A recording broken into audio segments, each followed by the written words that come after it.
اب ایک اگلا شیڈ ہے کفر کا، تاریکی ہی تاریکی، کوئی ملمے والی نیکی بھی نہیں، نفس پرستی، اپنی ہی خواہشات، دولت کی محبت، اس کے اندر آدمی ڈوبا ہوا، کوئی خیر، کسی غریب کو کھانا کھلا دینا، کسی مسکین کی کوئی مدد کر دینا، قطعاً نہیں، بالکل خالی خیر سے۔ اس کی کیا مثال دی ہے؟ او کا ظلمات، یا پھر ان کافروں کی جو حقیقت ایمان سے محروم ہوتے ہیں، ان کی دوسری مثال کیا ہے؟ یا جیسے کہ اندھیرے ہوتے ہیں فی بحر لجی، ایک بہت گہرے سمندر کے اندر، یغشاہ موج من فوقہ موج من فوقہ سحاب، اس کو ڈھانپے ہوئے ایک موج، اور موج کے اوپر ایک اور موج، اور موج کے اوپر جو ہے بادل بھی ہیں۔ تو آپ اندازہ کیجئے تاریکی کا جو تصور یہاں دیا جا رہا ہے۔ کہا جاتا ہے کہ ایک فرینچ ایڈمرل تھا جو صرف اس آیت کی وجہ سے ایمان لایا۔ اس نے پوچھا اور تحقیق کی، کیا محمد نے کبھی سمندری سفر کیے صلی اللہ علیہ وسلم؟ معلومہ نہیں کیے، کبھی نہیں کیا۔ اس نے کہا پھر یہ تو کوئی شخص جس کی زندگی جو ہے سمندروں میں گزری ہو، وہ یہ بات کہہ سکتا ہے، ورنہ یہ کہ یہ واقعتاً اللہ کا کلام ہے کہ رات کا وقت ہے۔ اب دیکھیے اوپر چاند بھی ہے، فرض کیجئے تارے بھی ہیں، لیکن بادل بھی چھائے ہوئے ہیں، وہ چاند کی اور ستاروں کی ریفلیکشن بھی نہیں ہو رہی ہے۔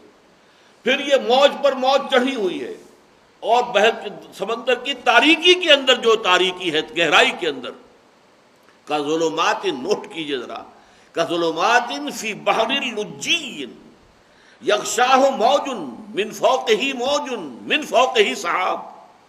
اب اس کے بعد الفاظ آئے ظلمات بعضها فوق بعض، تاریکیوں پر تاریکیاں، تہ بر تہ تاریکیاں، تاریکی پر تاریکی۔ اب نوٹ کیجئے ہمارا جو پہلا تھا سبق ایمان کی ماہیت میں، نور علی نور، یہاں کیا آیا؟ اس کا بالکل کنٹراسٹ، ایبسولیوٹلی اپوزٹ، ظلمات بعضها فوق بعض۔ وہاں نور فطرت، نور وحی، دونوں کے امتزاج سے نور ایمان وجود میں آیا، جس کا محل جو ہے، مقام بندہ مومن کا قلب ہے۔ یہاں یہ کہ تاریکیوں پر تاریکیاں ہیں، اندھیروں پر اندھیرے ہیں۔ اور نور کے بارے میں نوٹ کیجئے، نور کی جمع کہیں قرآن میں نہیں آئی، انوار نہیں آیا کہیں۔ نور ایک وحدت ہے، ایک وحدت، آرگینک ہول، اس کے اندر جمع وغیرہ نہیں ہو سکتا۔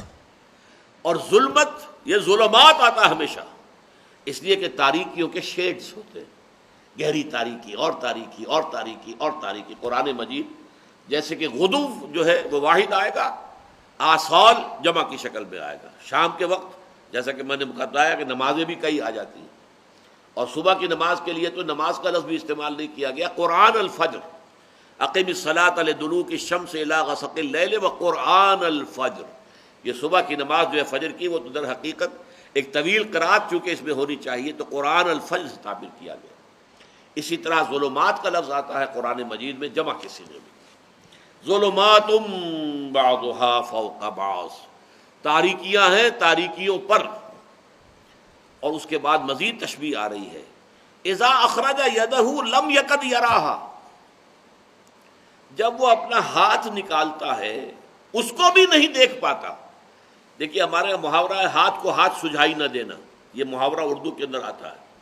اب جب آپ نے ہاتھ اپنا نکالا تو آپ کو ایک سینس آف ڈائریکشن تو ہے نا کہ میرا ہاتھ کدھر ہے، لیکن تاریکی کا یہ حال ہے کہ اس کو اپنا ہاتھ نظر نہیں آ رہا۔ اذا اخرج یدہ لم یکد یراہا ومن لم یجعل اللہ لہ نورا فما لہ من نور، اور جو لوگ، جس کے لیے کہ اللہ تعالیٰ ہی نے نور عطا نہ کیا ہو جسے، اس کے لیے کوئی نور نہیں۔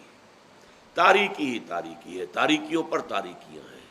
کہنے کو انسان ہے اولئک کالانعام بل ھم اضل، وہ حیوانوں کے مانند ہیں بلکہ ان سے بھی گئے گزرے ہیں، اس لیے کہ حیوانوں کو تو اللہ تعالیٰ نے پیدا ہی اس مقام پر کیا ہے، انسان کو تو پیدا کیا تھا بہت بلند مقام پر۔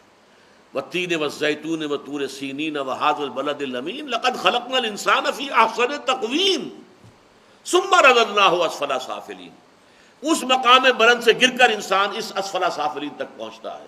ظلمات بعضها فوق بعض، تو یہ در حقیقت اس کی اپنی کارستانی ہے، اس کا اپنا چوائس ہے ایمان کے راستے سے ہٹ کر۔